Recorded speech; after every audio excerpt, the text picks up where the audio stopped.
Ykkur að taka Já, mjög vel. Ok, Já, flott, heyrum mjög vel. flott. Hinn lægstur í rúmið, þannig að við Sóli á að vera hérna einhvers staðar með mig líka. Sóli, ertu það einhvers staðar? Já, hér er ég. Og Hæ. Þórður líka einhvers staðar. Hann er þá ekki stór Ég er hérna. Allir mættir. Já. Já, við erum Hæ. sem sagt öll þrjú úr tölvunefnd LH og ætlum að renna með ykkur hérna í gegnum notkun og sportfeng í kvöld. Ég ætla að séra skjánum mínum og slökka svo bara á mínu fagra andliti. Þannig að hérna ætti þið að sjá, kannski áður en við sjá ekki allir eitthvað núna. Velkomin í sportfeng. Jú, Færa þetta svona. Og núna glæru. já. Það er ekki. Já. Herðu, velkomin bara öll á þetta námskeið. Við kannski höfum bara, ég er rauninni búin að skipta þessu eða við skiptum þessu í 4 kafla eða svona eiginlega. Við höfum að hafa smá inngang, almennt í sportfeng og notkun á honum. Svo við og Sóli ætlum að hjálpast að og erum með Þórð okkur hérna til halds og traust ef að við stöndum á gati fyrir spurningum. En ég ætla í rauninni bara að setja spurningar inn á milli þessara punkta, sem sagt, almennur punktarnir í sportfeng og notkun hans og svo bara hvað gerum við þegar við stofnum og undirbúum mót, hvað gerum við eftir að skráningu lýkur og síðan hvaða verkefni erum við að fást við með að móti stendur og hvernig göngum við frá móti. Þannig að það sé allt eins og það á að vera.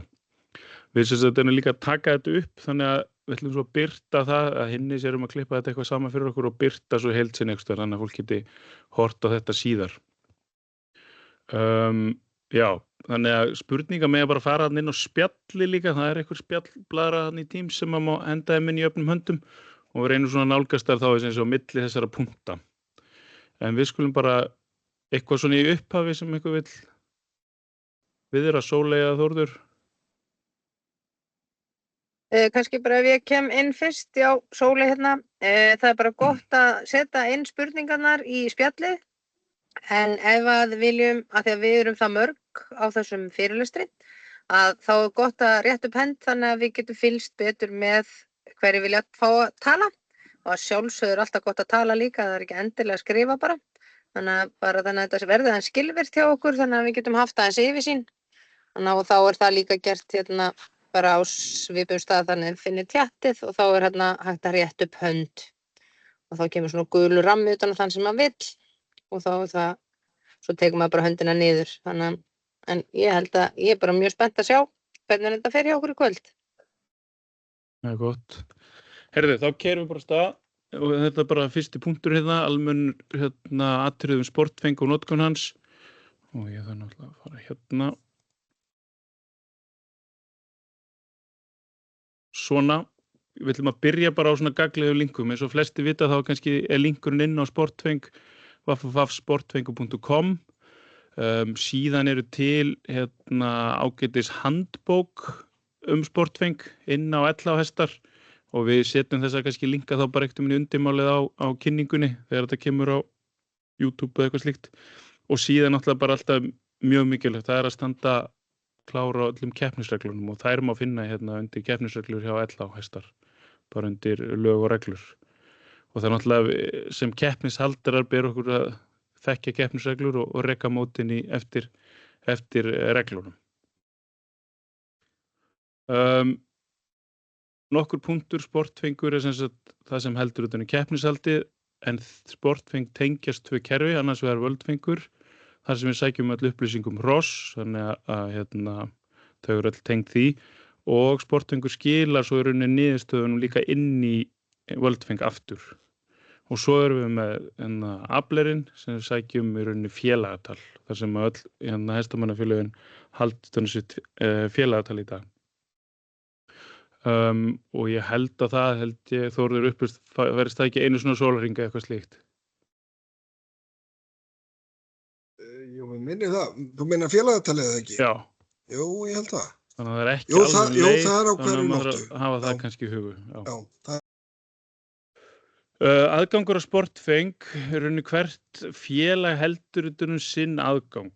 Og það er sem sagt rauninni 2 tegundir á notkun hjá félaginu, það er þessi almenni notandi og hins vegar svo kallað félagaaðild. Sá sem hefur félagaaðild sá sem getur stofnað mót fyrir hönd viðkomandi félags. Almenn notandi getur ekki gert það. Þannig að í rauninni á hvert og eitt hestamannafélag að hafa einn eða fleiri aðila með þennan félagaaðild, þessa félagaaðild, og það sá aðili sem sér að stofna mótin. Einhvern tímann hérna áður fyrir þá voru búin rauninni til einn félagaaðild fyrir hvern einasta notandi eða fyrir einasta hestamannafélag, en síðan hefur þetta svona í árunar ár kannski skolaðist til hverjunni heldur félagaðili. En ef það einhver vandamál með það, þá bendum við ykkur bara að senda tölvupósta á 11 hestar og þeir þá koma því í stand. Það þarf þá að vera einhver sem er í störfum fyrir félagið. Dómarnir hafa svo aðgang og all aðgangsstýring á því í gegnum dómarafélögin. Fleira ætlum við svo sem ekki að segja þessum og ætlum bara að vinda okkur beint hérna í stofnun, móts og undirbúning. Einhverjar spurningar að svo komnu? Fínt ljóð, þá varum bara fljótar í gegn, ekkert mál. En þetta eru svona punktar sem við vorum búin að lista upp í upphafi sem þurfa að fara í gegn. Stofna mótið, setja inn starfsmenn, setja inn greinar, setja inn logo, það birtist á skemmtilegra í Horstey-appinu. Það hægt að setja inn auglýsingar og svo spurning hvenær við fáum upplýsingar dómar og getum sett þá inn. En við ætlum í rauninni bara að vinda okkur næst þá í að stofna mót og sjá hvernig það fer fram. Maður gerir það þá bara með því að logga sig inn á sportving.com sem aðili með félagaaðild og nota svo bara hérna mót, skrá mót. Og þá kemur upp þessi gluggi og við erum sem sagt tilneytt að fylla út í öll stjörnumerktu hérna gildin. Og við skulum bara renna í gegnum þetta. Sóley, þú grípur inn í ef það eitthvað sem ég gleymi eða segir rátt frá. Og ég ætla að stofna bara eitt mót. Tímabil mótsins rauninni hvenær mótið fer fram. Þannig að við ætlum að halda hérna bara mót á miðvikudaginn, fram á 50-dag. Ég ætla að velja landsambandi til aðgreiningar. Mótstegundin svo það bara eftir hvurslags mót við ætlum að halda. Þarna kemur gæðingakeppni, íþróttakeppni, kappræðar blandað og landsmót, stórmót. Við ætlum að velja okkur bara íþróttakeppni hér. Síðan bara mótsheitið og við höldum hérna, við glemdum svo sem að kynna okkur kannski betur eftir. En ég set hérna inn bara námskeið 20. janúar 25. Og ég set sjálf mig hérna inn og í rauninni getið kíkt á eftir hvar þessar upplýsingar koma. Þær koma á yfirlitshnappinn hjá Horstey-appinu og svo setjum við bara eitthvað símanúmer hérna. Staðsetningin þá bara mótstaður. Ég ætla að halda þetta í Mosfellsbæ, mínum heimabæ. Við ætlum ekki að halda innanhúsmót. Þetta ekki stórmót og þetta ekki world ranking mót. Athugasemd getið fyllt af vild og síðan það hérna skráningatímabilið. Og við ætlum bara að opna fyrir skráningu og halda hann hérna alveg út að mótstegi. Staða skráningar lokað. Sóley, já. Þarna velur að opna skráninguna. Og svo bara ætla ég að skrá þetta sem fullgilt mót. Við getum gert þetta pröfumót, ég gerum ekki alveg grein fyrir hvort þetta sé bara mér að því ég er með ykkur aukin réttindi. En svo bara staðfestu við mótið og þá erum við dottin inn í mótið. Og þá komum við bara í svona almenna flippan yfir mótið.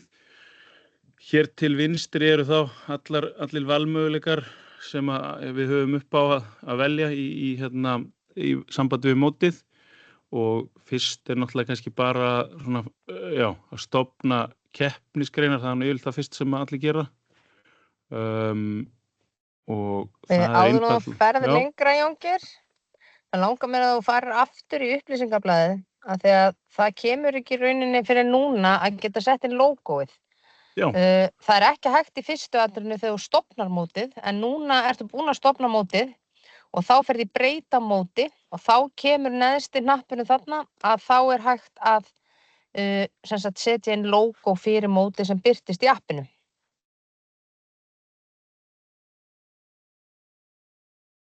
og þá getum við rauninni bara valið, það nokkuð frjálst hvernig format á myndinni, en ég vil hérna einhverja JPG-mynd af harðalógóinu og bara visti hérna með því að skrá breyta. Og þá erum við komin aftur hérna inn í aðalmyndina.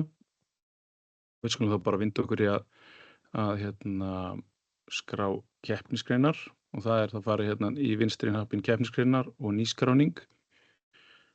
Við byrjum bara að velja keppnisgreinina. Við ætlum að halda hérna íþróttamót og skulum bara taka hérna eitthvað fjórgang af feit og svo veljum við flokkinn innan þess. Og meðan Jóngeir gerir þetta allir svara spurningu sem í tjattinu að það alveg rétt. Dagsetningin sem þú velur sem sagt að þá lýkur skráningunni 23:59 þann dag sem að þú velur. Þannig að eins og í þessu tilfelli valdi hann 22. janúar, þá lýkur hann ekki fyrr en að miðnætti á milli 22. og 23. Ég vona að þetta svari spurningunni. Og kannski góð punktur varðandi það að það náttúrulega ekkert sem segir að þú getur ekki farið og stoppa hana sjálfur á þeim tíma sem þú vilt, skilurðu.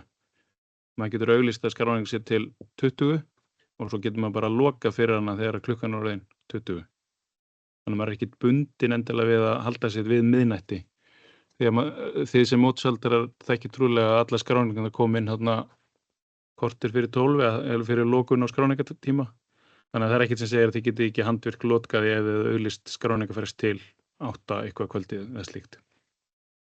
En við erum búin að velja keppnisgreinina hérna og flokkinn og þá bara fylla út hérna fjölda í úrslitum, fjölda í B-úrslitum ef það á við. Ef við erum ekki með B-úrslit þá notum við bara 0 og við ætlum bara að sýna ykkur hvað gerist hérna. Það maður verður að fylla út hérna fjölda í C-úrslitum, þannig að við skulum bara prófa að sleppa því. Það sem við erum með vaffeit, þannig að það einn á vellinum. Staðan hér ráðum við rauninni hvort að keppnisgreinin löglega ekki og hvað þýðir það? Jú, árangurinn skráist á hrossið eða ekki inn í hérna og knappan inn í Voltfing. Þannig að við ætlum bara að leika okkur í kvöld í ólöglegri grein. Við setjum gjaldið hérna 5.000 krónur og svo ákveðum við hámarksfjöldan í þessari viðkomandi grein. Ég ætla bara að vista hérna, bara til að sýna ykkur, hann bara hleypur mér ekki áfram fyrir ég búin að setja 0 hérna. Og við ætlum líka, við vorum aðeins búin að sjá að það ágætt að skrá einhverja grein þar sem við erum með fleiri en einn á vellinum. Sóley, hann taka 12-3 eða eitthvað? Hvað vorum við með í undirbúningnum? Já, 12-3. Nei, við vorum með VAF 2, reyndar fyrir ekki. Já, við getum haldið einhver skriftið. Já, uppskriftið, jeps. Og við ætlum þá. Og þá aftur 6 og nú ætlum við að hafa B-úrslit, þá myndum við að setja 5 hérna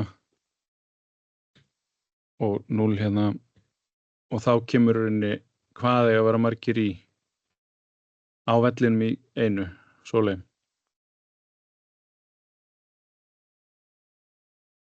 Ég alltaf á mjút hana, við ætlum að hafa 3 inn á vellinum í einu.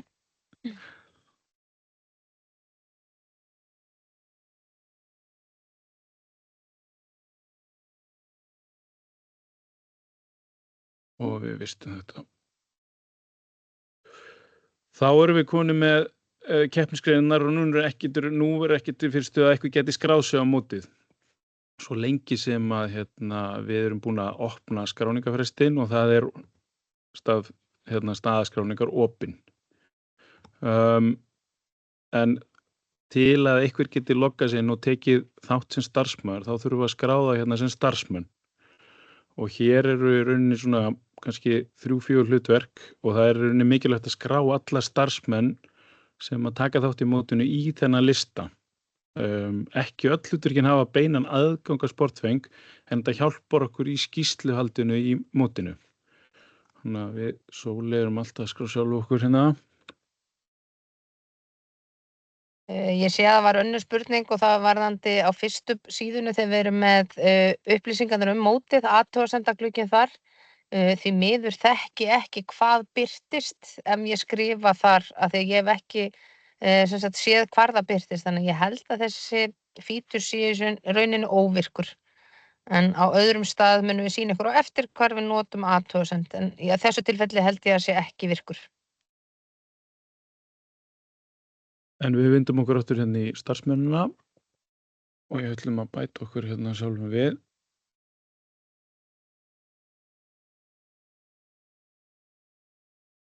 Og þessi rauninni, eins og því sjáu hér geti valið með hlutverk, við viljum forðast þetta hérna að velja allt.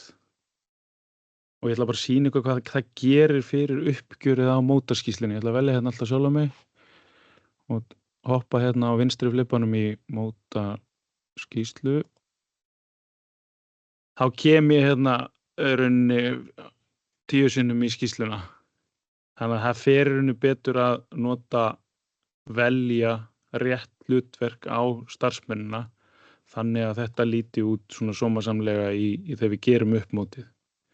Þannig að þá hoppum við bara eftir í starfsmenn og við getum notað hérna edit-knappinn, breyta starfsmanni. Ég bara velja ekkert og ég geri mig hérna að tölvuvinnslu. Og það rauninni þessi kannski Sóley bætum henni en líka.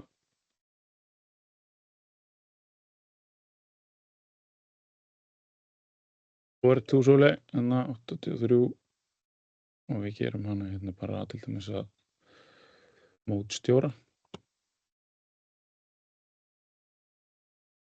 Og þá sjáum við að þegar við röðum öllum starfsmönnunum snirtilega inn, þá kemur þessi uppgjör á mótinu mun betur fram.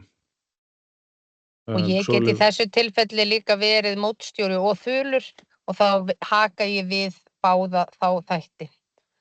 Þannig að sjálfsög getur starfsmaður verið með fleiri hlutverk en eitt. Já, en bara forðumst þetta að setja allt á alla. Ef við ætlum að hugsa út á svona virknilega séð, þá rauninni þeir sem hafa einhvern aðgang og getur til að gera eitthvað inn í mótinu, það það sá sem hefur tölvuvinnslu og svo það fótaskoðun og þulur sem hafa það aðgang að hlutum. Aðrir svona starfsmenn sem við skilgrunum hafa ekki beinan aðgang að mótinu svona kerfislega. Eitthvað sem vil bæta við þetta, Sóley? Nei, bara mikilvægt að setja alla starfsmennina inn sem að starfa við mótið eins og Jóngir var að benda á það og setja það á rétt hlutverk. Já, ef við gleymum að setja starfsmanninn á mótið og hann kemur inn á sínum notanda, þá getur hann ekkert gert inn í mótinu.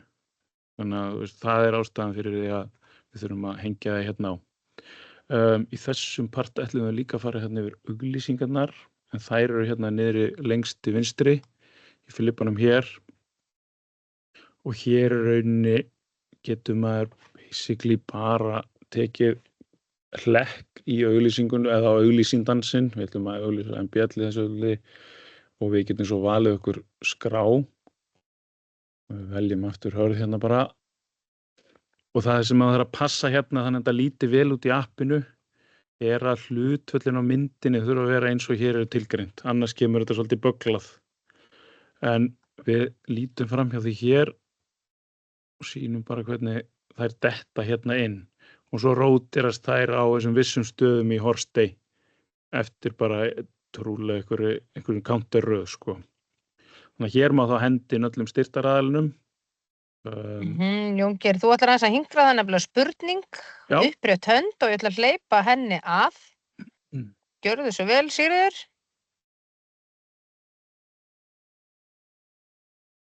Sigríður Helga var með upprétta hönd. Afsakið, ég hef að vera á mjút. Ekkert mál.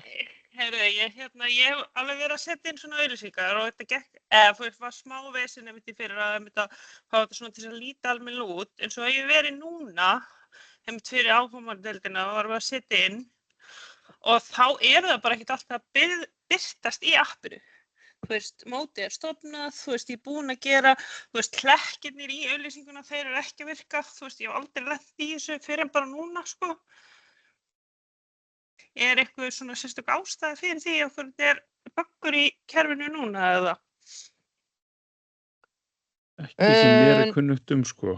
Nei, ég veit ekki, en það hefur oft verið þannig að maður þurfa að fletta sjálf handvirkt, þær flettast ekki skráfa þegar engar skráningar eru komnar á mótið. Þú ert væntanlega að gera þetta fyrirfram, sem sagt á mót sem eru ekki, sem sagt sem verða í vetur, er það ekki?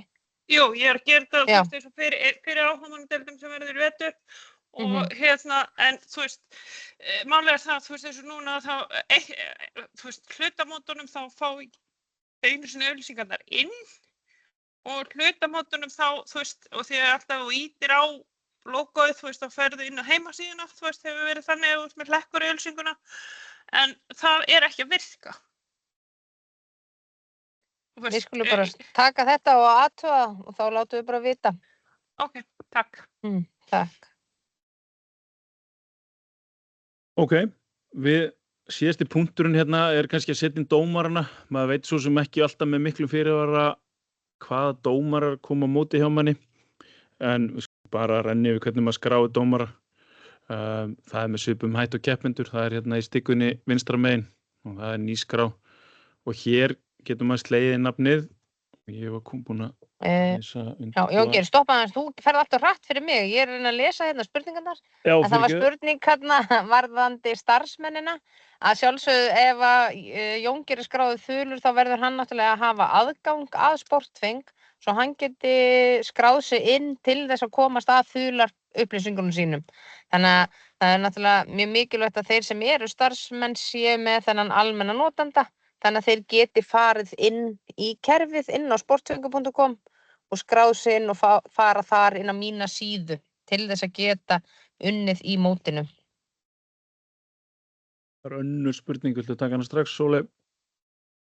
Er ekki búin að svara báðum? Jú, mótstjórinn, hann sem sagt, hann hefur aðgang að öllu í mótinu og í lokin sem kemur fram aðeins á eftir þá hefur hann hlutverk. Þegar til að búa til aðgang þá þarf náttúrulega að senda það á landssambandið. Stjórnunin á notendum fer þar í gegn. Svo ég best viti.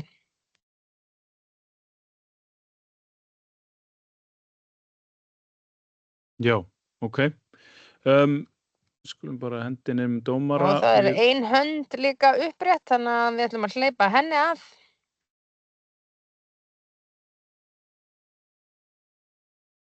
Það, já, nipp, ásækjuð, ég var úr lengi, þannig að það er engin hönd uppi. Take it away. Take it away, heyrðu við ætlum að prófa hérna setja inn dómara. Og hérna... Jú, býtu, Jóngeir, þetta kom aftur. Heiða, gjörðu svo vel.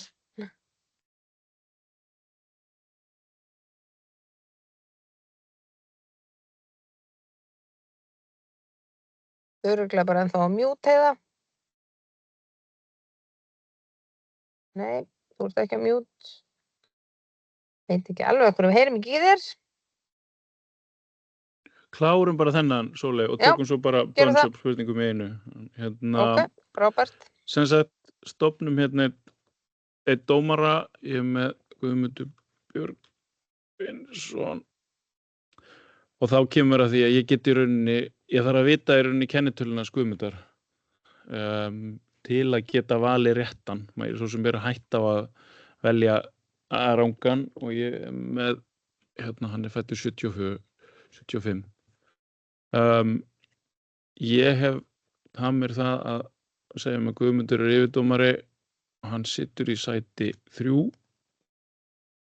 Það hef ég notað þessa skýringadálka hérna til að halda utanum í hvaða sæti hann situr. Síðan þurfum við að skrá hann á hérna greinina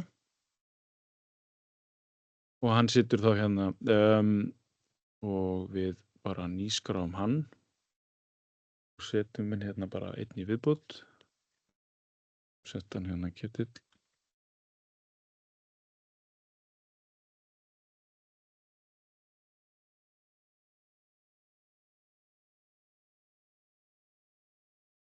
Og velja hann hérna.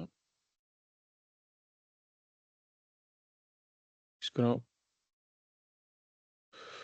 Og við ætliðum líka að við kíkjum bara við erum búin að undirbúa annað mót svo hérna. Það sem að kannski þarf að passa, það sem að kannski verðt að vita við þessa mynd hérna, að maður getur runni breytt hérna skrá keppnisatriði í þeim tilfellum þar sem sami dómari dæmir ekki hérna alla. Þannig hérna getum við farið niður á forkeppni úrslit og aðaldómari þýðir þegar einn eða fleiri dómari dæma saman eins og landsmótið ekki svoleið.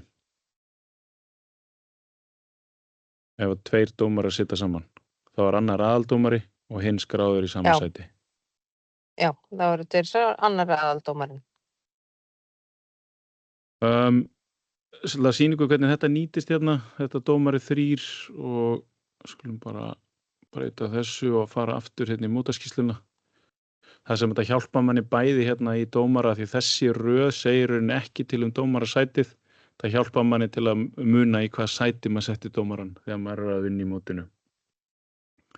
Og þetta hjálpa manni líka í mótaskýrslunni því þá kemur hvaða hérna, sæti hann sat í skýrslunni. Þá erum við búin að þetta dómara innsláttur kannski eitthvað sem að þarf ekki gerast fyrir að móti kemur. En við erum þá búin að fara yfir það og við erum þá komin hérna í skráning keppnanda. Skráning keppnanda fer þá fram á Worldfeng. Við ætlum að taka hérna spurningu, nú skaltu bara að stoppa áður og fara í þetta. Spurningin er þessi að varðandi skráningu starfsmanna, getur maður skráð starfsmann alveg fram á síðustu stundu eða þarf maður að vera búin að ganga frá því áður en að skráningu keppenda lýkur? Það er hægt að bæta við starfsmönnum á meðan að mótinu stendur.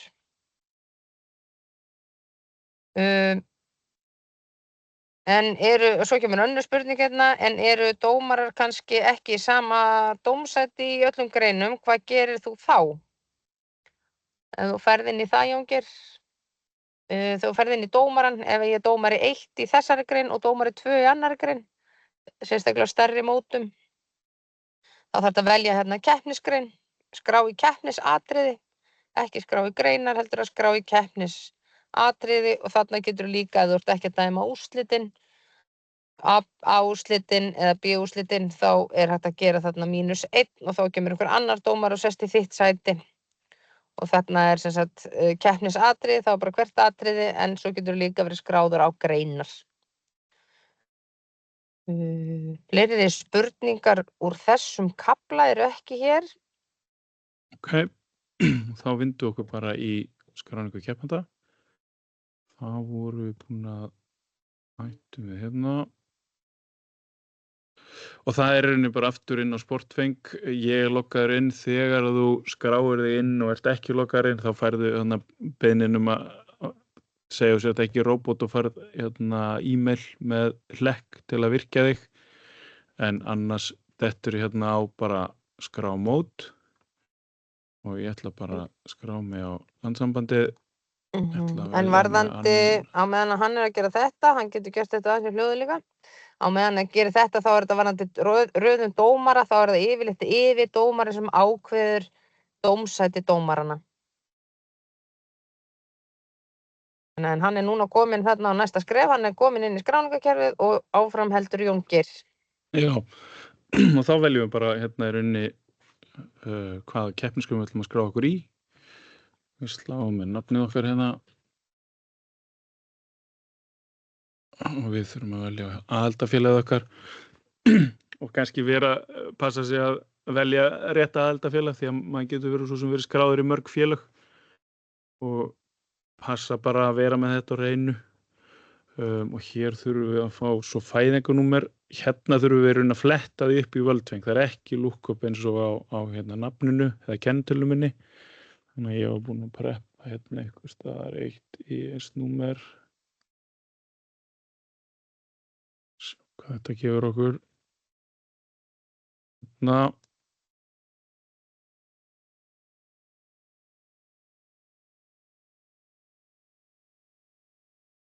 Og svo ætla ég að setja hérna í hverju staðfesta. Og það sem ég ætla að sýna hérna.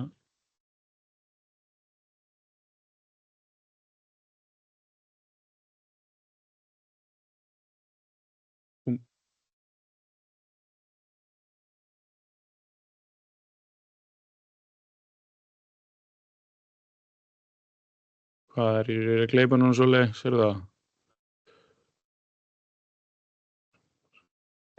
Nei, prófaðu bara aftur, já. Það er ekki svona. Svona, þarf að vera græn. Og ég ætla í rauninni að láta þessa skráningu renna út til að sýna hvernig það fer inn í rauninni greiðslukerfi hjá okkur. Þannig að við leyfum þessu bara að malla hérna. Þannig að þetta er rauninni allt sem við ætlum að fara yfir í skráningu keppanda. Þarna kemur fram í greiðslumáta, ef þú ferð þangað, þar kemur greiðslukort og í þessu tilfelli er einungis hægt að greiða með greiðslukorti. Einnig hafa félögin verið með valmöguleikann að millifæra. Þá eru kortaupplýsingarnar gefnar upp. Nei, afsakið ekki kortaupplýsingarnar, þetta er reikningsupplýsingarnar. Hvert skal millifæra og hvert skal senda kvittunum. Það kom bara að vita þetta gekk ekki betur en það. Trúlega því að velja þarna landssambandið, en við látum það hjá sig. Ég vonum bara ég komi hérna inn í og eftir. En við ætlum þá að vinda okkur bara í næsta skref sem er rauninni hvað gerum við þegar að skráningafresti lýkur. Og við vorum búin að raða hérna þessu er rauninni upp þessum skrefum, fara yfir greiðslur, raða í hol, taka út greinar ef næg skráning næst ekki og afskrá keppendur og búa til dagskrá. Og þá ætlum við að hoppa hérna yfir í annað mót sem við vorum búnir að gera, kennsla hérna, ég ætla bara inn á sportfeng aftur.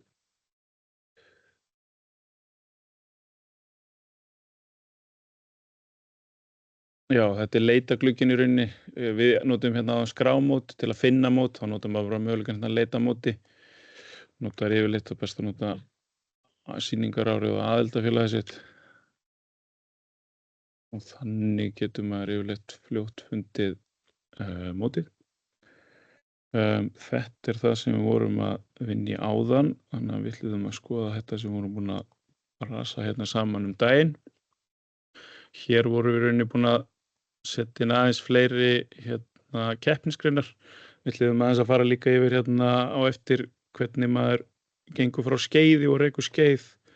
Kannski allt í lagi að hoppa hérna yfir í dómarana í þeim tilfellum þar sem við þurfum að hafa í rauninni 6 dómara. Þá er 7. dómari skráður inn, skulum kíkja á það hérna og við tökum þetta aftur eftir. Hann kemur í rauninni inn í skeið þar sem hann er í sem -1.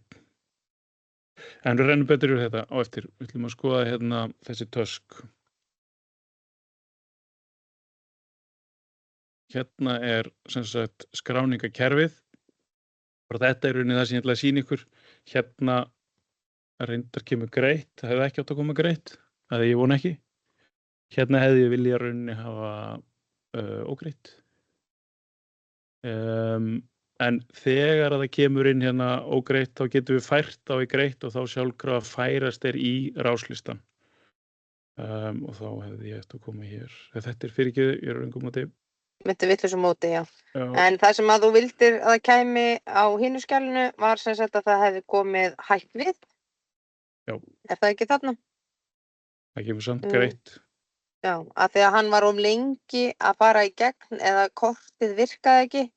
Það hefði átt að fara í hætt við og ef að við erum mörg hérna sem stóðum í mótahaldi á síðasta ári þá þekkjum við það alveg að oftar en ekki voru margir knapar að skrá sig oftar en einu sinni þegar þeir gáfu sér ekki alveg tækifæri og það var eitthvað mismunandi hvort að fyrirtækin voru að hleypa greiðslunni í gegn og ef til vill komu þá sem sagt pantanirnar inn kannski 2, 3, allt upp í 6 sinnum fyrir og þá detta er hérna ýmist í hætt við og svo undir greitt.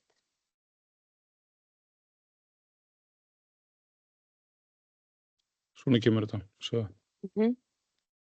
Hérna kemur jörn ógreitt og meðan að hann er ógreittur þá skila hann sér ekki hérna í keppanda listan. Ef við getum svo staðfest að annarkvort að greiðslan fer í gegn eða millifærslan hefur borist inn á reikningi hjá okkur, þá förum við gegnum skráningakerfið og við getum breytt á stöðun og viðkomandi aðalegi greitt og hann dettur þá inn í hérna keppandalistan sem fullgildur keppandi í mótinu. Eins og Sóley var að tala hérna í skráningarkerfinu þá notum við þennan lista þá í rauninni til að sía á ógreitt eða hætt við til að fara yfir hérna skráningar sem að við teljum að hafa ekki gengið og þá þarf í rauninni það sem við gerum í rauninni fyrir hérna að ég að breyta mér hérna fyrir ekki. Ég hef hérna greitt, við notum hérna þessa síu hér til að skoða það. Þannig að hætt við, það enginn í þessu tilfelli og ég eini greiddi hérna í þessum listan. Sjáum allar hérna í þessu. Við ætluðum að þeir hoppum báðir hjá mér hérna á milli. Ekki, nei, hérna er ég með mótið svona búna að undirbúa. Hér vorum við komið með fleiri keppendur í greinarnar og við ætluðum að fara í það hvernig við hérna röðum í holl. Þá farið hérna í keppendur eftir keppnisgreinum og við veljum viðkomandi hérna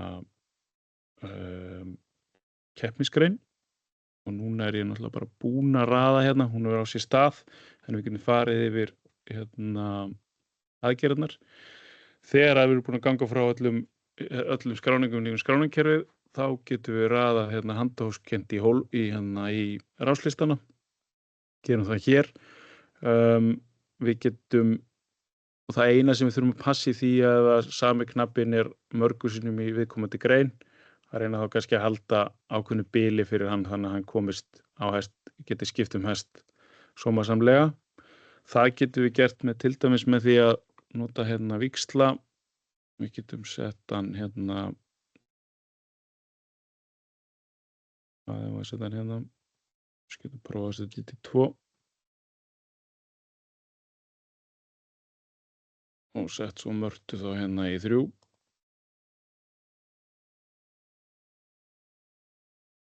Og þannig hefðum við getað endurraðað í þeim tilfellum sem sami knappi var á einum eða fleirum hesti í greininni. Síðan hefur við hérna taka ráslist og birtingu. Þetta er henni stýrir hvenær ráslistin birtist í horstei og er henni fítur sem kom inn með horstei. Nota kannski í bæði innanhúsmótum og öðru þegar það er ekki verið að birta ráslista fyrir að hérna rétt áður að mótið komið. Aðrir hérna getum við líka nota víxla vallarnúmerum. Þá er henni getið eins og hér víxla 1 og 6 til að endurraða. En í sjálfum sér er eina sem maður ætti fyrir utan að raða handahófskennt og svo bara passa upp á að einstaklingurinn lendi ekki nálægt sjálfum sér ef hann er með fleiri en einn hest í þessu holli. Og þarna í þessu tilfelli þar sem þú færðir þarna knapa upp á aðra hönd, þá þarf þetta að passa að ýta á laga. Í laga vallarnúmer og holl af því að hestur upp á vinstri og hægri hönd geta ekki verið saman í holli 1. Þannig að þú ýtir á laga, takkan þarna, þá leiðréttist þetta og þá er á Marta að vera ein. Reyndar ennþá. Nei, kom það ekki. Nei. En þá þurfum við allavega að passa það þegar við erum að hræra í þessu. Við getum til þess bara að raða handahófskennt í þetta. Raða í holl hefði verið flott hana. Já. Já, eða laga, já.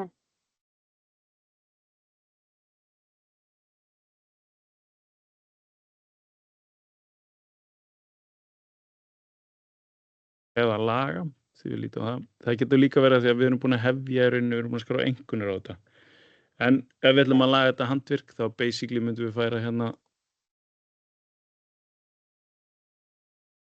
Þessi er vinstri, þannig að þá myndum við setja hana mörtu hérna með honum. Hætta hérna.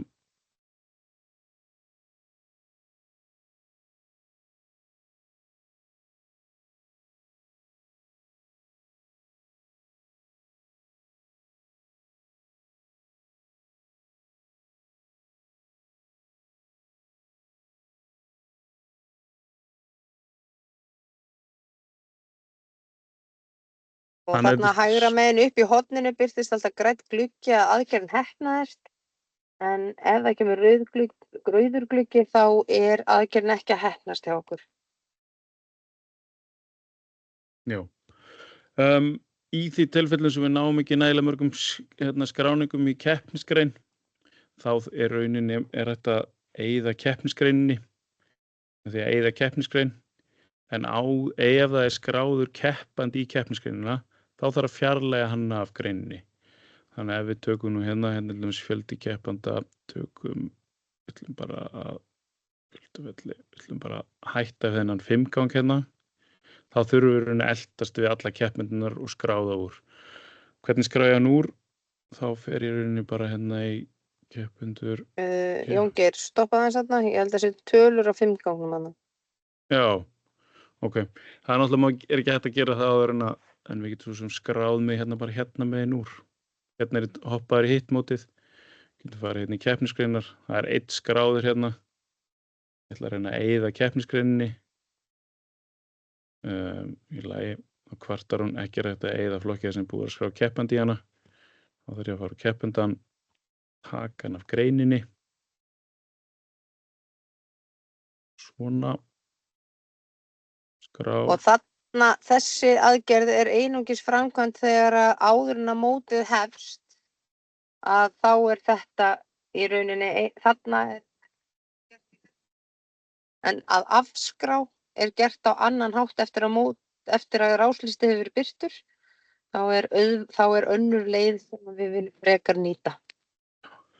En þannig að hér getur við rauninni eyða keppnisgreininni að því ég er búin að fjarlæga þennan dómari skráðarana. Þurfum líka að taka það út.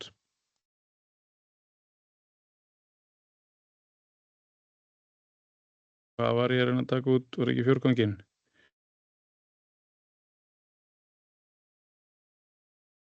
Jú.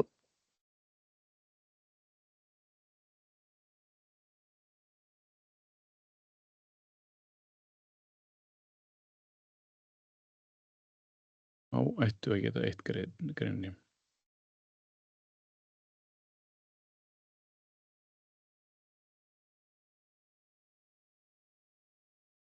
Einhverja hugmynd, hvað að gera rámt? Þetta gekk allan mjög vel þegar við gerum þetta daginn hjá Sóley. Já, ég veit ekki hvað vel. Þórður, eitthvað punktur hérna? Nei, ég veist að ég ekki með. Ég veit ekki hvað þarna að. Jó, pöntunin. Já. Það átti að vera búið að laga það, hélt ég. Já, við tókum þetta upp í síðustu viku og þá gekk þetta mjög vel að gera þessa aðgerð. Þannig að ef þið lendir í vandræðum með þetta, þá bara láta okkur vita. Held að þetta sé að þú verður að vera inn í keppendunum og haka úr alla keppendunar. Og ég allavega lenti eins og nýjus þannig að þá þurfti ég að haka úr keppnisgreininni sem ég var að hætta með. Ef þú skilur hvað ég veit. Og því að hann var með fleiri en þá skráningu og þá þurfti ég að haka úr greininni. Ó, já. Í staðan fyrir að eyða honum hann út. Já, við bökkum bara á þessu. Afskrá keppendur, við ætlum að fara það hérna. Við erum komin yfir í hittmótið. Við hefum kannski, ferðum frekar í hittmótið og byrjum á dagskráni þegar við byrjum að setja upp dagskrána. Ég veit að við glemdum að flytja þetta á milli. Og til að setja dagskrá þá þarf þú að vera skráður með tölvuumsjón. Þannig að það hafa margir lent í því að vera að setja upp dagskrána og skilja ekkert í því að hverju getur ekki skrifa neitt. En þá það þegar þá ekki orðin starfsmaður í mótinu. En þarna erum við búin að setja upp. Já, við erum búin að setja upp hérna dagskrána. Við skulum ekki bara byrja hérna með svona komið að henni þegar ekkert hefur verið gert. Og við einfallega getum gamli hátturinn á R-inu fyll út hérna bara að skrifa dagskrána með öllu sem Nýja hátturinn að nota hérna bæta við. Og þar getum við rauninni ákveðið velju hérna dagsninguna. Við ætlum að halda þetta á miðvikudaginn og við ætlum að byrja hérna 8:30. Og hér í rauninni þurfum við þá eftir fjöldanum sem við áætlum með hverja keppnisgrein að áætla í rauninni hversu lengi keppnisgreinin Og við ætlum áætlum hálftíma hérna í þessa grein. Og við ætlum að velja keppnisgreinina og ég ætla að velja hérna fjórganginn fullorðinsflokkur forkeppni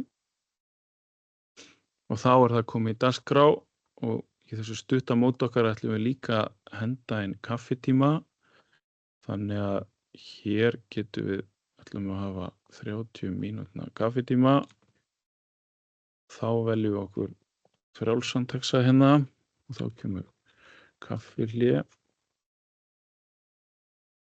og svo myndum við á sama hátt þannig að maður í rauninni hann tekur alltaf tíman sem hann endaði þannig að maður einungist að velja tíman sem hann endaði síðast og byrja þá næstu grein og þá þurfum við einungist að velja hérna tíman hvenær við erum búin. Hér kemur spurning úr þessu Jóngeir, hægt að importa dagskrá úr öðru skjali?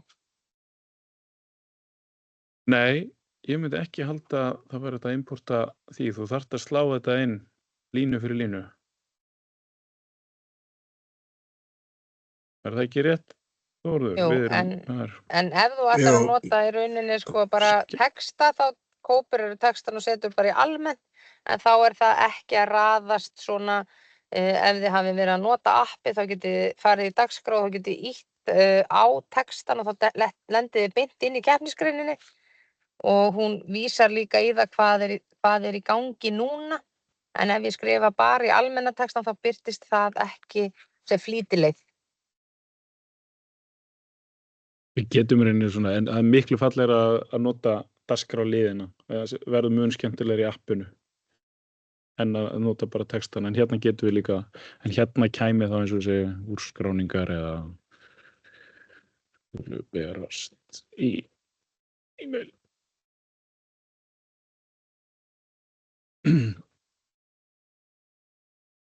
Og mikilvægt í þessari vinnu að muna eftir hérna ef maður að hoppa á milli að muna eftir þetta græna hnapp þarna sem hann með bendili við hnappurinn að skrá af því að þó að ég sé búin að setja þetta inn þá betra að því að það dettur út ef ég ít ekki að skrá.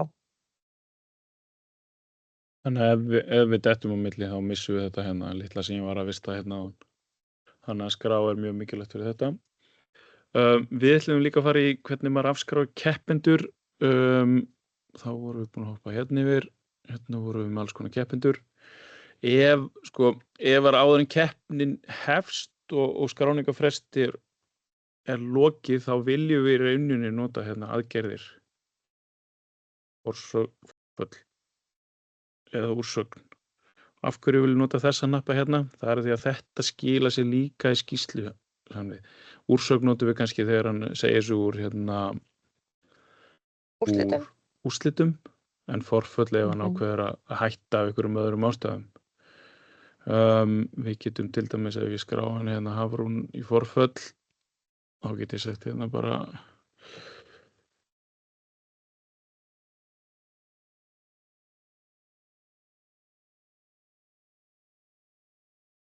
ég sé að þetta alveg löglegt þá skrá ég það.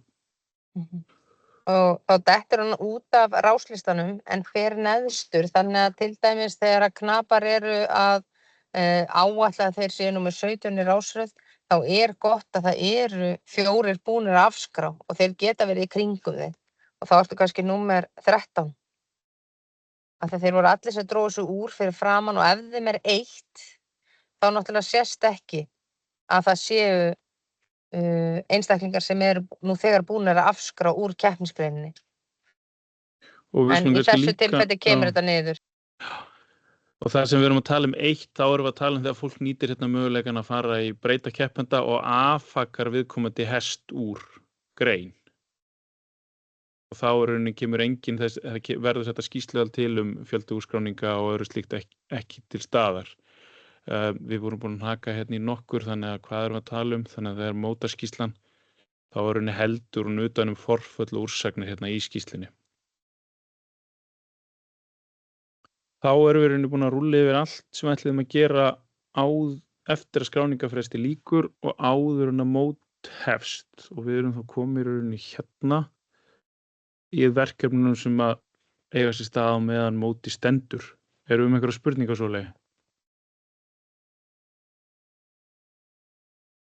Nei, engin spurning eins og þannig að ég bara Við ætlum sem sagt að fara yfir þessa punkta, logga sig inn sem dómara, þulur og þulablöð, hvernig virka þau, einkunnaskráningur og leiðréttingar, þessar úrskráningar sem við fórum þarna í áðan, skráning á spjöldum og kærum og svo ætlum við að fara sérstaklega yfir þessar 3 mismunandi tegundir af skeiði og fótaskoðun. Skulum bara vinda okkur þá í þetta. Ég var búinn að reyna að prófa hérna, sem sagt dómararnir þegar þeir skrá sig inn. Ég bara held yfir fyrir hérna.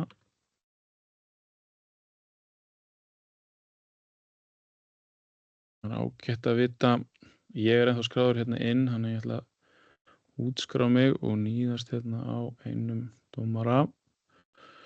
Ég var búinn að taka hérna, ég ætla að nota Guðmund Björgvinsson hérna sem sýnidæmi.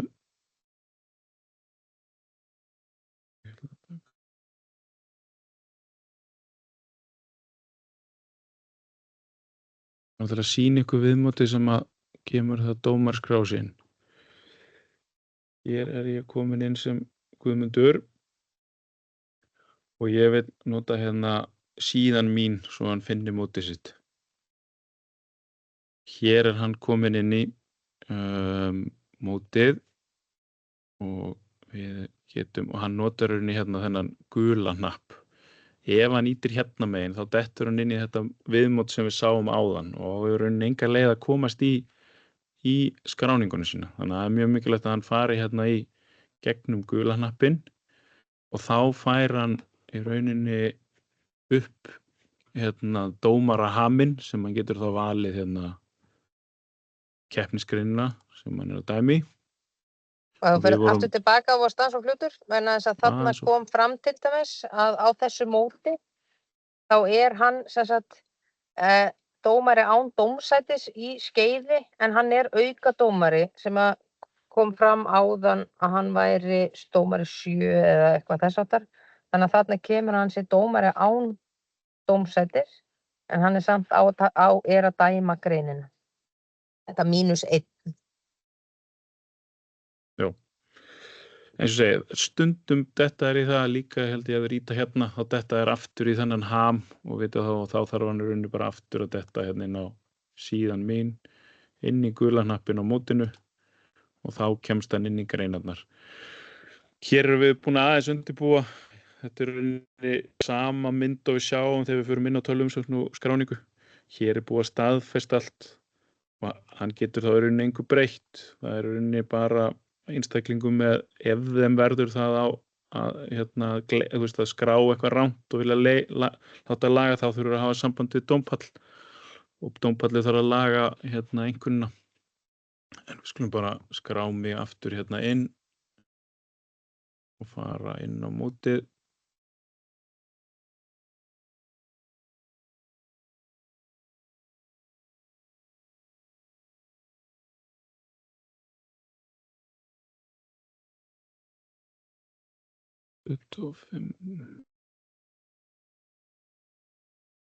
En að sjálfsögðu þegar við erum að halda mótin þá náttúrulega þulur með annarkvort tölvu eða spjaldtölvu og tölvuvinnslan með tölvu. Þannig að það kannski ekki alveg þetta hlaup fram og tilbaka sem við erum að sýna. Þetta lukkar eins og þetta sé rosalega flókið fram og tilbaka allt en það náttúrulega út af þessum vafra flakki af því við erum að sýna margs konar útgáfur af hvernig þetta birtist hjá okkur. En nú ertu komin aftur sem tölvuumsjónarmaður á mótið. Já, og ég ætla að fara kannski yfir það sem að þulur notar. Hann á hérna 2 rauninni svona lifandi myndir hérna uppi. Hann á svona þulablaðið. Þar sem hann rauninni sér einkunnir birtast eftir dómurum. Og hann þarf að nýta sér hérna byrja og það þýðir þá að þá uppfærist þessi mynd á 2 sekúndna fresti og tölurnar birtast þá í jöfnum höndum sem þær detta inn. Hér gott að fylgjast með hvort að dómarinn sé búinn að staðfesta eða ekki og hér sjáum við spjöld og annað slíkt. Hitt blaðið sem þeir nota mikið í rauninni lifandi niðurstöður sama hátt nema þar annað uppsetning á þessu og það sem kannski flestir og þeir aftur, við þurfum alltaf að byrja þetta þannig að þetta refreshi sig. Það sem flestir þulir sækja sér líka er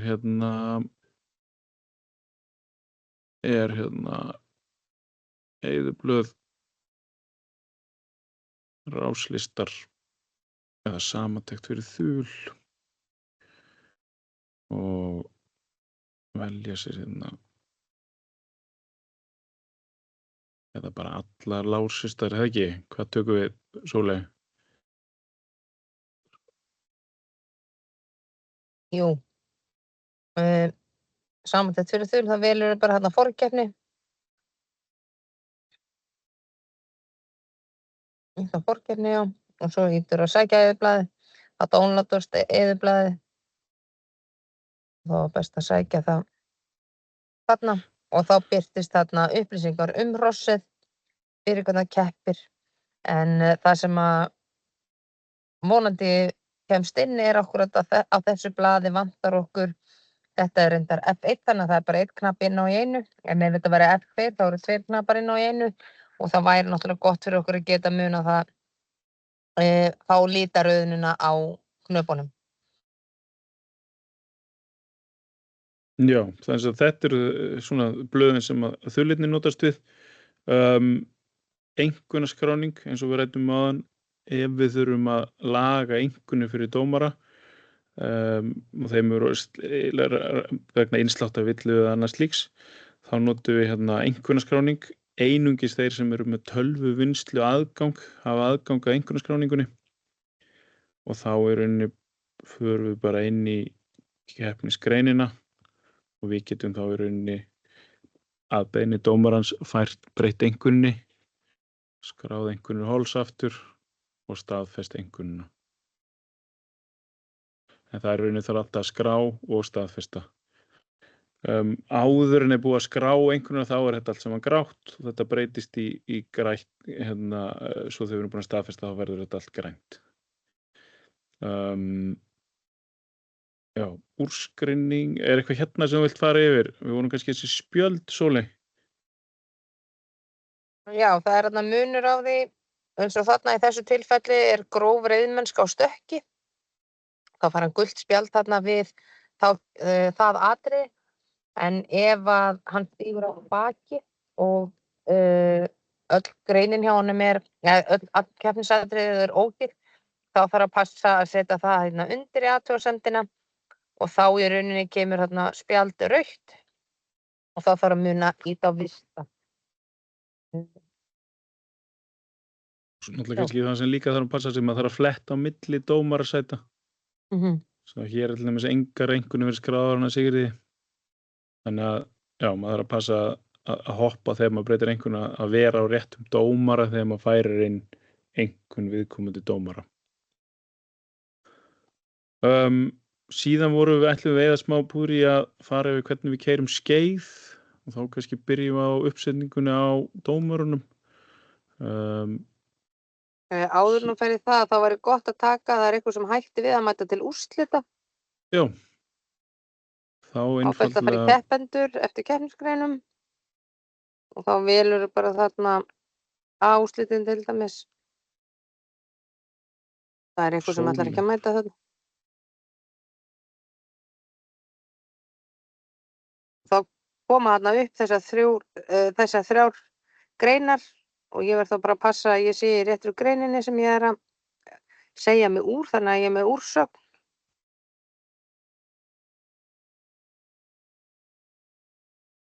Og þetta var já, og lokið.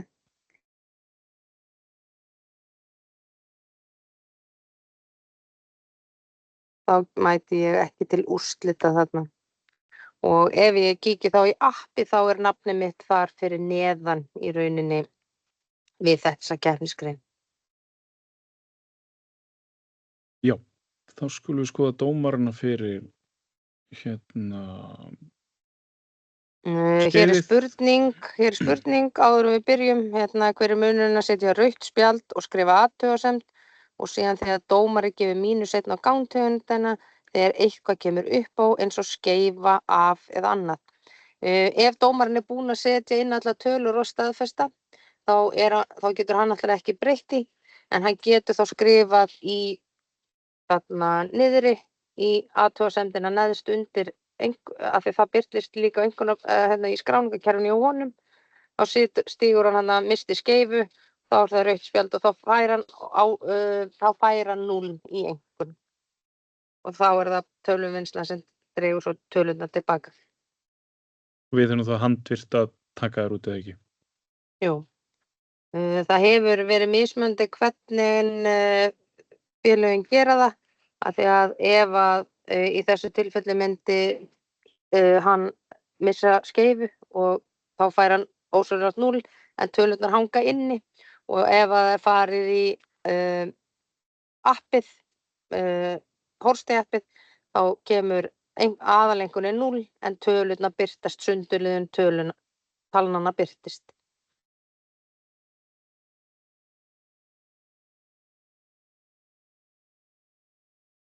Ok, við ætlum að renna hérna fyrst í rauninni, við ætlum að renna yfir þessa keppnisgreinar hérna, gæðingaskeið og skeið PP1 hérna, þessar 2, og við ætlum að skoða hvernig við settum dómaranu fyrir það. Sem sagt í skeiðinu, til dæmis í PP1, þá í rauninni, við skulum skoða hérna yfir dómaran, hver var það hérna?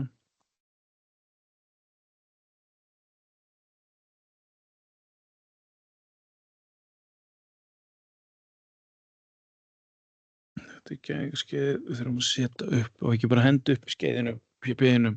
Hérna, Þú getur líka kíkt bara inn á Guðmund, af því að við sáum hann áðan hvernig það birtist í honum. Hann er skráð dómari 1 og það birtist eins og að væri ekki dómskeið skráð á 150 metra skeiði. Þið sjáu að þar er hann með -1.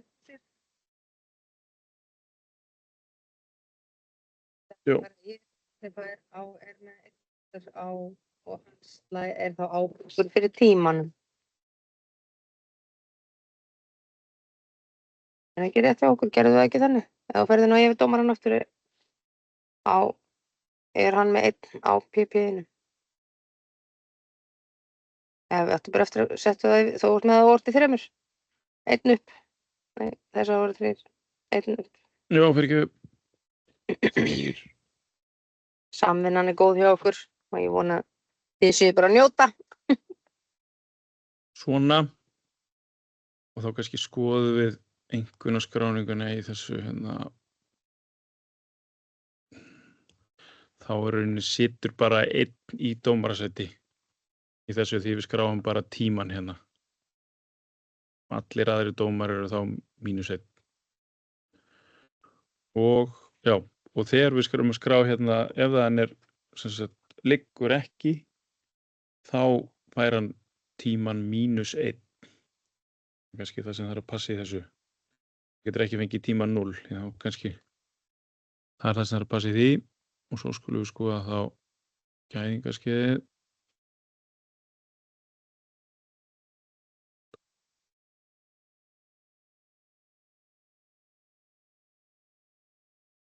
Við vorum búin að skoða þennan hérna, reyta dómara.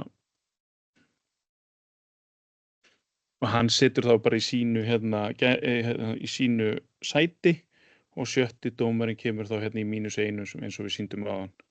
Og við skulum skoða bara hérna í rauninni einkunnaskráninguna í þessu. Og oft er yfirdómari búinn að breyta röðun í gæðingaskeiði, og þá þarf bara að huga því að passa að röðin sé rétt. Af því að dómari 1 hann tekur fyrsta hlutan og dómari 2 fyrsta skeiðsbrett, dómari 3 annan skeiðsbrett, dómari 4 er með tíman og svo er niðurhægingin dómari 5. Og dómari 6 í gæðingaskeiðinu er sem sagt línudómari. Þannig að hann er, eins og Jón Geir bent á, hann er með -1 á sér. En þessi röðun er yfirleitt ekki svo sama og dómröðun á hringvellinum, í hringvallagreinu. Og er ekki bara rétt að við keyrum hérna einkunnaskráninguna á 250 metra skeiðinu, Skulum bara sjá því að við viljum sýna hvernig, að því að nú er rauninni bara einn sprettur orðin til þegar við erum búin að stofna greinina og í rauninni annan sprett getum við ekki stofna fyrir en að við höfum fyllt út allar einkunnir á fyrri sprett. Sóley, þú voru að gefa mig tíma eitthvað góðan tíma Hann fór bara 21,85 þessi. og við skráum hér. Þetta er mjög hraðskreitt, þetta var mjög flottir tímar. Svo fara þær tveir saman í þessu holli og það var 22,01 og 21,99. Þetta var mjög jafnriðill.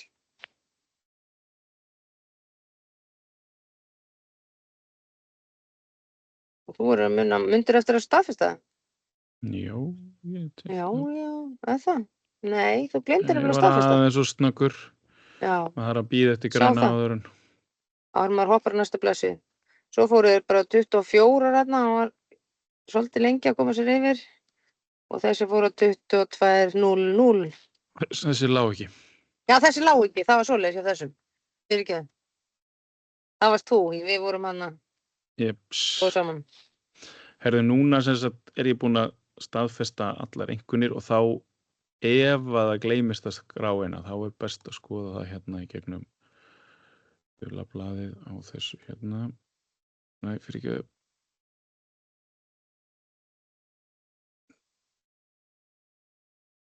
Vorum við ekki hérna?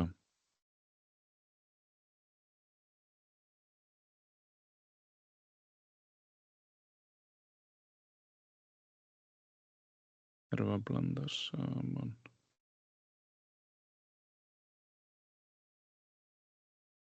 Og sjá, við vorum með einkunnarskráningu og við vorum hérna fyrsti sprettur, gæðingaskeið PP1. Nei, fyrirgefðu. Við vorum að skrá seinni sprettinn. Þannig að það gagnast okkur svo sem ekki mikið hér. En ef að við förum þá hérna, þannig að En Jóngeir, við fyrir í þriðja sprett. Já, Jú. við búum bara til þriðja sprett. Keppendur í keppnisgreinum, veljum hérna annar sprettur og við vorum búin að staðfesta og hérna getum við sem sagt raðað í næsta sprett eftir árangurs eða í sömu röð á fyrir sprett. Og básaskeiðið er alltaf eftir árangri, þannig að við veljum árangur og raða. Og við það verður þó til þriðji sprettur sem verður þá hér. Og þarna kemur villan upp. Þú ert aðeins að fljótur á þér, vegna þess að við viljum ekki að besti hesturinn hlaupi einn. Keppnisgreinar, keppendur eftir keppnisgreinum. Og þriðji sprettur. Og þarna þarf að passa að Hafrún, hún á slakasta tíman eftir 2 spretti, þannig að hún fer ein. Og Marta og Sigvaldi fara í öðru holli. Og Jóngeir og Sóli fara saman í þriðja holli.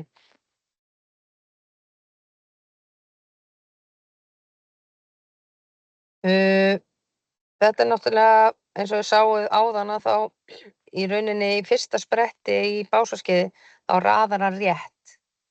Eða þegar það er oddatala, þá er fyrsti hestur einn. Við þurfum ekki að hafa áhyggjur af þessu þegar við erum að raða í rásröð, af því hún gerir þetta sjálfkrafa rétt. En því miður þegar raða er í næsta sprett þá kemur þetta ekki og þá þarf að passa að handfæra og sjálfsögðu ef að það eru margir í greininni þá er þetta svolítið mikil handavinna að flytja alla knapana upp einn. En þetta er allavega eins og staðan er núna þá er þetta svona en vonandi verður hægt að laga þetta. Þá eigum við bara eftir að sýna hérna fótaskoðunarblaðið en fótaskoðunarmaðurinn getur líka að logga sig inn á sama hátt og í rauninni fær svipað viðmót og dómarinn en þetta eru eins að skoða þetta hér eru í rauninni bara allir hestar og fótaskoðunarmaðurinn getur loggað í rauninni fótaskoðuninn hann velur bara hestinn þegar hann er sendur í fótaskoðun fyllir inn skeifurnar botnar, hvaða hlífar hann voru, hvað þær voru þungar, mélin og svo stóðst eða fjall og skráir. Það er raunin ekki flóknar en það. Viltu ræða eitthvað fótaskoðun, Sóley? Nei, bara sérstaklega að það þarf bara að huga að því þegar við eigum að vera með fótaskoðun. Að fótaskoðun að maður fylli inn í. Það er ákveðin viðmið og það er bara undir hverju hestamannafélagi komið hvort allir knapar fari í fótaskoðun eða hvort það sé lágmarks prósenta sem fer í fótaskoðun. Og ég veit bara til dæmis hjá okkur í Geysi þá mælust við til þess að það fara allir í fótaskoðun og það er bara mjög gott þannig að það er allir undir sama hattinu hvað það varðar en oft er þetta tekið prósenta þá er kannski fjórði hver hestur tekinn í fótaskoðun.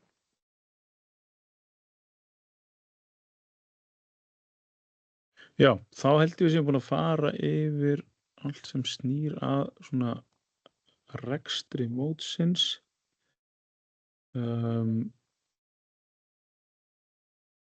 Hér spurning alltaf fótaskoðun þó að móti sé ekki löglegt. Á löglegum mótum þarf að vera fótaskoðun en á ólöglegum mótum er ekki alltaf fótaskoðun, það er alveg rétt. Þannig að það er bara undir hverju félagi komið fyrir sig.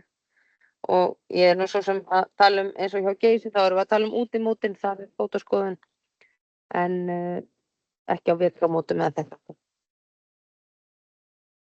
Já.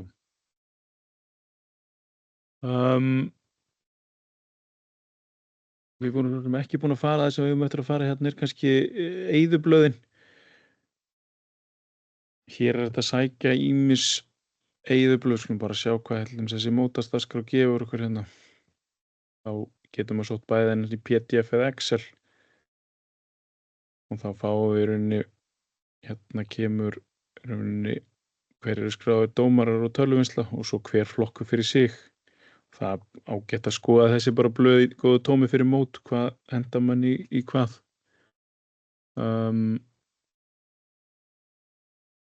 Mótaskýrslur, yfirleitt einhverjum auglýsingar.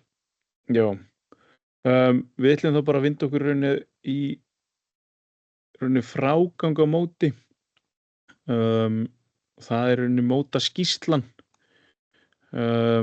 Hvernig göngum við frá henni og hvernig lokum við mótinu. Þetta er náttúrulega mestuleyti við höfum svo sem í reglu okkur, við lokum öllum mótunum en mótaskýrsluna þarf að fylla inn. Ef við samviskusamlega notum þessi atriði sem búin að tala notum hérna hlutverkin, setjum hérna starfsmennina hér á, notum þessi skýringar á dómurunum, þá er það sjálfkrafa komið hérna nokkuð skýrt. Hérna kemur það yfirleitt yfir keppnisgreinar, forföll og úrsagnir og rauninni áminningarnar með hérna athugasemdunum, þessu gult og rauða spjaldi sem við sýndum okkur áðan.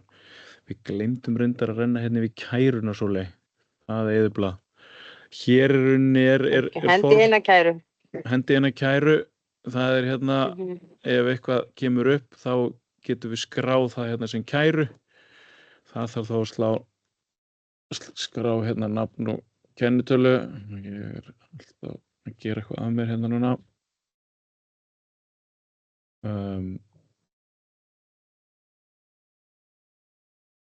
Já. Sáttur við niðurstöðu í bara fjórgangi. Eða ósáttur við spjald eða eitthvað slíkt. Við getum þá vistað þetta hérna. Við getum svo endurunni, þær birtast hérna uppir þegar að mótshaldarar eru búin að kalla saman yfirdómnefnd og fara yfir málið.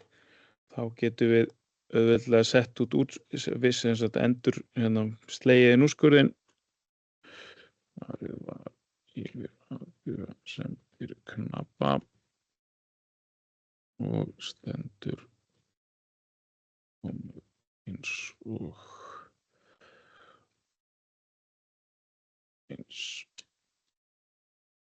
punktur. Þá er fínt að eiga þessar athugasemdir hérna og það svo sem með annað, það ágætt að halda utan það allt saman skráningar. Það sama með mótarskýrsluna, við ætlum að renna yfir hana hérna núna. Í henni í rauninni tveir dálkar. Það hérna stutt skýrsla og við skulum skoða þetta bara í hinu mótinu þar sem við ekki búin að fylla þetta inn. Hér í rauninni sjáum þið tveir, það annars vegar stutt skýrsla athugasemdir frá framkvæmdanefnd og hins vegar stutt skýrsla athugasemdir frá yfirdómara og það ágæt regla að halda utan þetta jöfnum höndum yfir mótið ef eitthvað kemur upp með bæði tímasettingum og nöfnum og öðru slíku. Þegar við vistum svo hvað ég var að segja mót stóðst athugasemd var gerð við bara braut eitthvað svona og svo getum við vistað þetta hérna þannig að við getum vistað þetta mörgu sinnum við mótið og hér getur yfirdómari hérna klárað sitt og hann segir bara að mótið fór vel fram.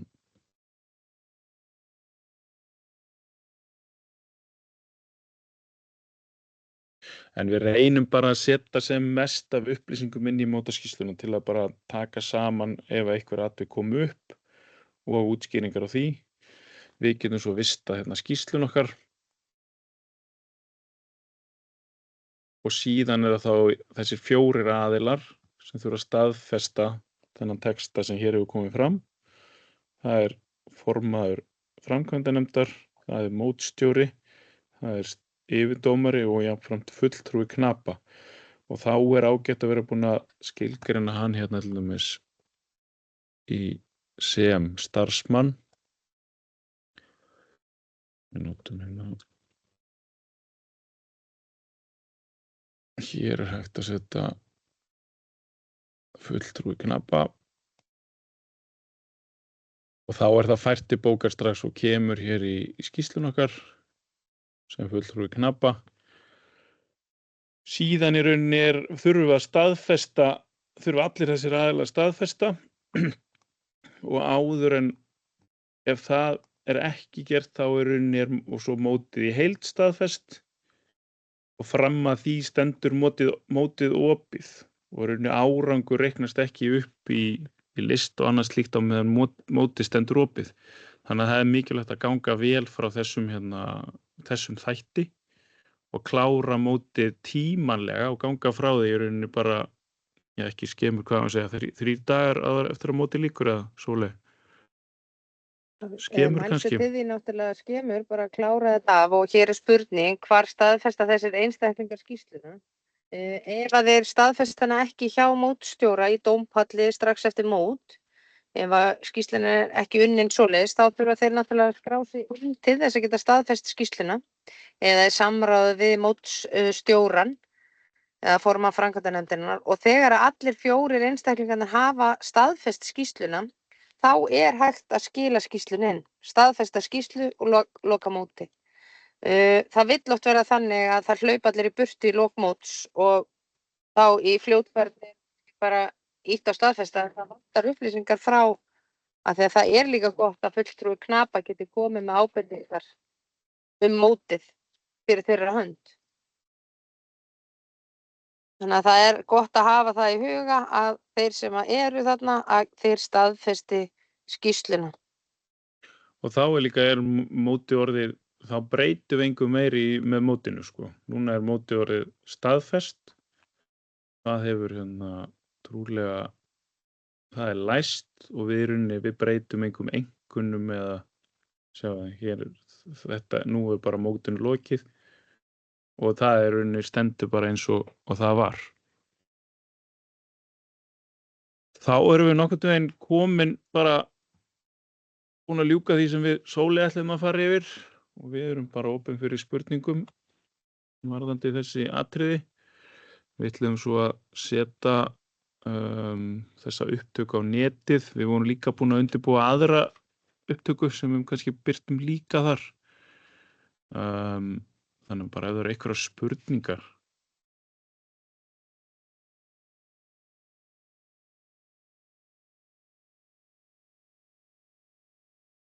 Leið, þú ert á lesturinum. Já, ég á spurningavaktinni, ég að koma með spurningu til þín. Nú ég litlu hestamannafélagi út á landi og sé ekki fram á að vera alltaf lögleg mót og að velta fyrir mér þessum formsatriðum. Já, Fulltrúi knapa. Já, Sóley, Já. hvað segir þú? Sko, á löglegum mótum þá náttúrulega þurfum við að skila inn mótorskýrslu svo að það fari inn og sé tekið fyrir og þess vegna þá þurfum við að vera með fulltrúa knapa. En að sjálfsögðu á minni mótum þá líka, það má ekki gleyma því að fulltrúi knapa getur allt eins verið líka sá sem í tölvuvinnslunni eða að aðstoða við mótið. Það bara sá sem talsmaður ef það kemur eitthvað upp á. Og þetta á aðalega við náttúrulega þessi löglegu stóru mót sem við erum að safna upplýsingum að það sé hægt að, já, til dæmis úrtökur og þess aftar, þar sem ef upp kom eitthvað mál þá verður að vera eitthvað fulltrúi til að koma ábendingum á. Fleiri spurningar. Það uppröðt hönd líka. Ég að flakka hérna á milli. Það Þórður, gjörðu svo vel. Mér langar bara einmitt í þessu samhengi að benda á og brýna fyrir fólki að sko eiginlega vita hvað má og hvað má ekki. Sko ef að keppnisgrein merkt lögleg á móti þá verður hún bara að vera það að öllu leyti. Það verður að passa þessi réttur fjöldi dómara og það eru í hringvallagreinunum 3 eða 5 en svo eru það, hvað eru það ekki, 6 í gæðingaskeiðinu og svo mann ég aldrei hvað í sko kappreiðaskeiðinu. Ég þarf alltaf að fletta því upp því að ég orðinn nú gamall til að læra utan að. En þetta allt auðvelt að finna þetta og hægt að fletta þessu upp. En maður bara pössum að gera þetta rétt eða þá merkjum greinina bara ekki löglega. Ef það gert þá ekki mikilvægt að gera þetta hárrétt allt saman. Það var eiginlega bara þetta. Það alveg rétt og það kemur hérna í framhaldinu akkurat á spurning líka í litlu félagi sé ekki fram á með lögleg mót en viljum halda utan upplýsingar mót félagsins. Er það þá bara svipa ferli og loka mótorskýrslunni á ólöglegum mótum? Já, þá verður maður að passa akkurat þetta að velja að mótið sé ólöglegt, að greinina sé ólöglegar. Þú getur alltaf haldið utan öll mótin hjá félaginu en að það sé allt rétt. Það munur á löglegu móti og ólöglegu móti. Og það svona eins og í byrjuninni þá kom fram að það mjög mikilvægt að hafa reglurnar. Mótið sem ég að setja upp, það löglegt eða það ólöglegt? En ég við hérna höldum þetta öll innan úr þessi mót sem við höldum í sportfeng. Vetramót og dót. Það bara auðveldar alla skráningu og hérna sleppum við að vera með eitthvað Excel-skjöl að fundra sko. Það bara keppnisdaginn sko. Þannig að og þá notum við bara að greina þessi ólög. Hér einmitt önnur spurning akkurat hvað þetta varðar.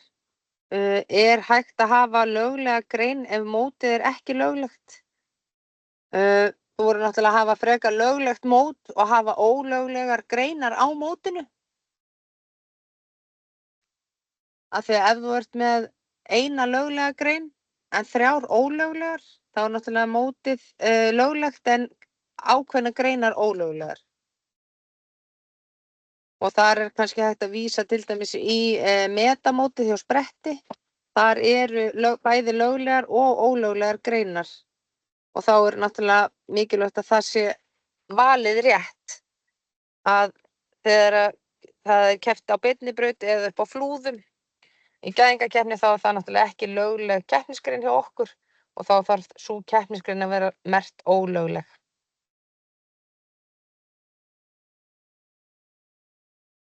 Það eru fleiri spurningar eða vangaveltur.